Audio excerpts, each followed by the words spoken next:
Hi, I'm Doug Dormer, and this is B641, The Business of Health Informatics. This is Module 6, Deciphering Medicare Payments. I want to begin with an introductory comment and overview.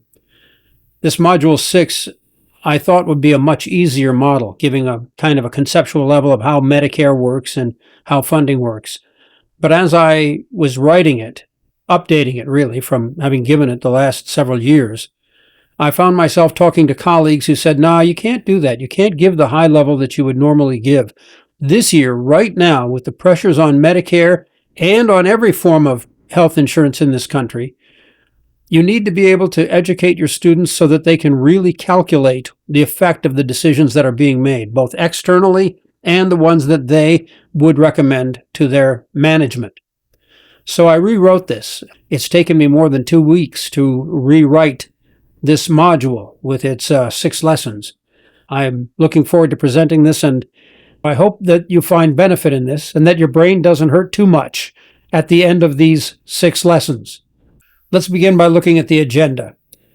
In this first lesson, we'll talk about some things in the news. Then we'll decipher Medicare Parts A, B, and C, and then we'll have a particular focus on bundled payments. After all of that, then we'll talk about what does this mean for health information technology and health informatics. In the news, something interesting caught my eye.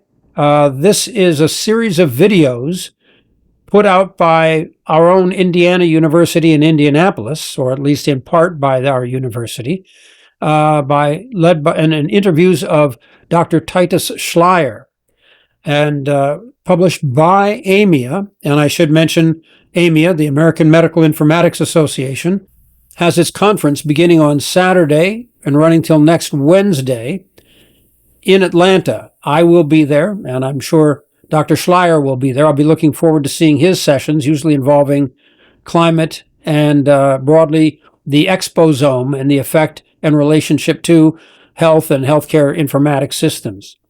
So this is a link. These are some wonderful short videos that I think you should watch and you'll find really interesting on the subject of informatics and healthcare sustainability. It goes both ways. What does healthcare IT do with respect to sustainability? And the other way, what with respect to sustainability has an effect on health informatics and health information technology. Also, in the last few days, on October 28th, so now 2 weeks ago when I was actually writing this, the first time starting this, the Consortium for State and Regional Interoperability launched a new Health Data Utility Capability Model. I won't read all through this for you. You can read it on your own. But the idea is pretty simple, really. It's a layer on top of Health Information Exchange. If Health Information Exchange seeks to give the complete picture of the patient to all of the parties that may need that information, then Health Data Utilities refer to the next level above. What can we do with that information? And particularly from the view of not so much an individual provider as by the community of providers.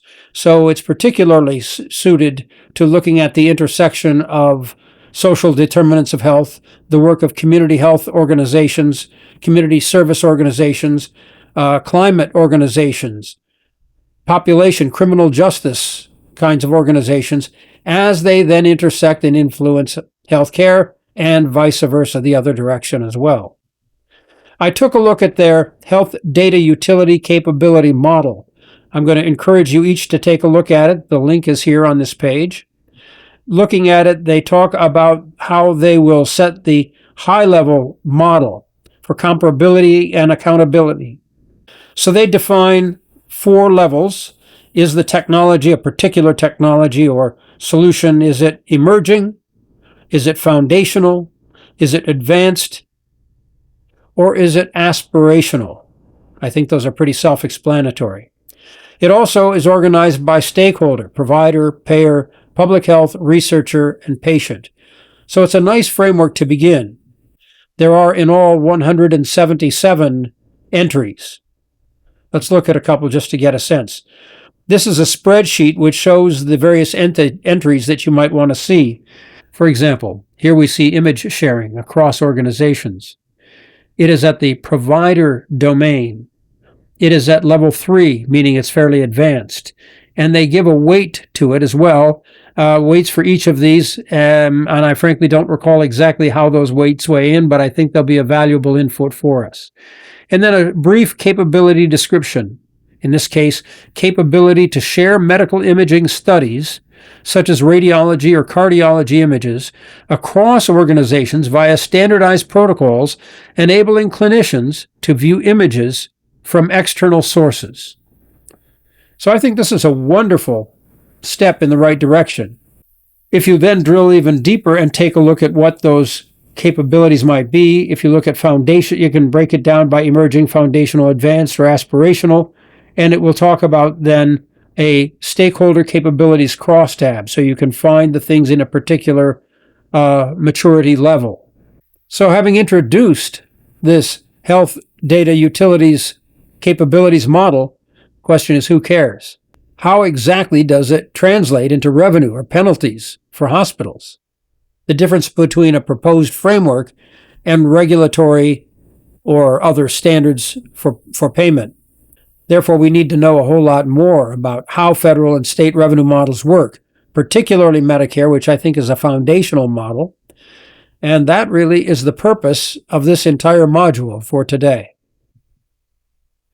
Another item that caught my attention on October 27th, 5 top takeaways from the 2025 Concierge Medicine Forum. So concierge medicine, for my students, we've talked about this before. It's a different delivery model that is a way of expanding access to physicians by paying a premium so that you have access to your clinicians more quickly and even outside of a formal clinic setting or hospital setting. Often it's done by telehealth.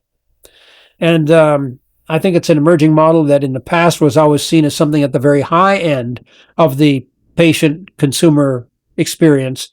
And we're seeing it becoming far more normalized, far more accessible, albeit with some constraints, but addressing a very important need to access.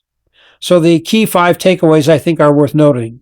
The physician shortage crisis may be an efficiency problem rather than an absolute number of physicians. It may be how we are asking them to work.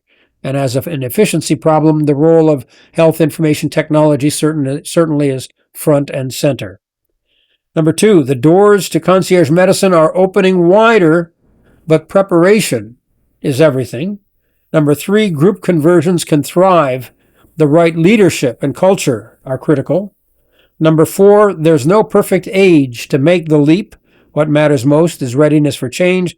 And number 5, discover your why. Why would you as a practitioner, as a physician, want to do this and build from there? So nothing too exotic in any of that, but it's a good article to read and something to think about that I think we will all be seeing as an emerging and growing role within our healthcare ecosystem.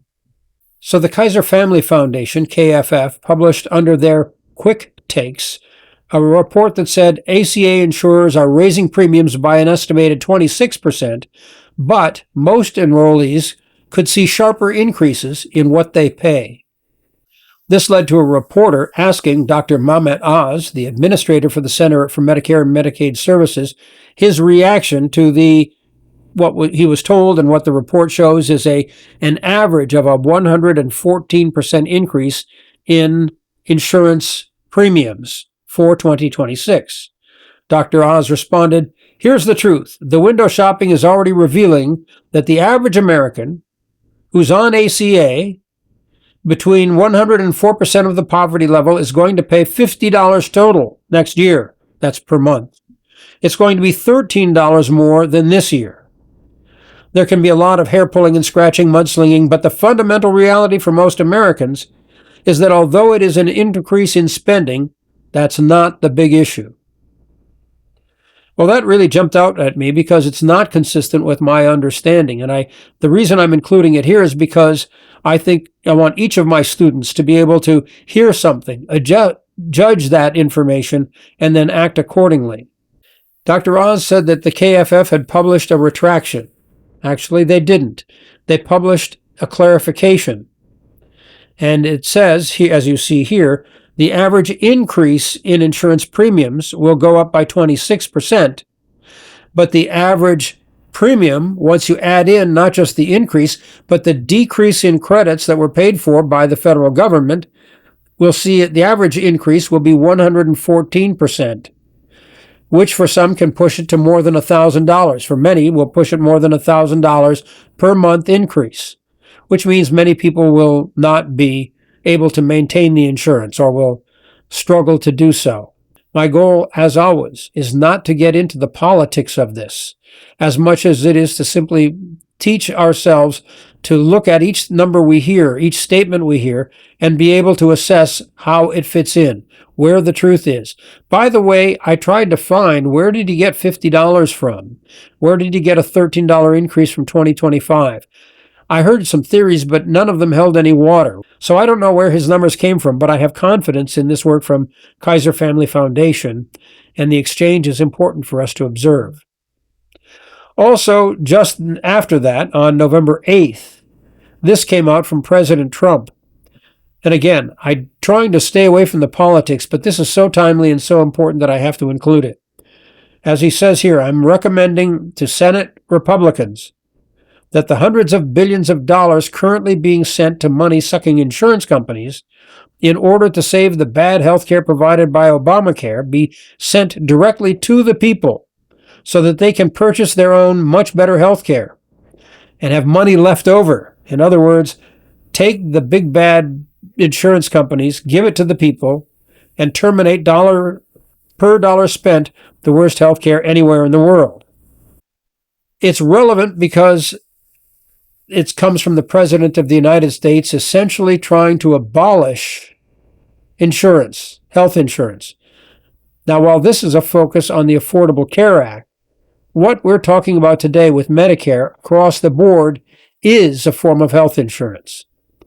So we have to keep this in mind, in the back of our mind. When we evaluate Medicare, it is compared to what?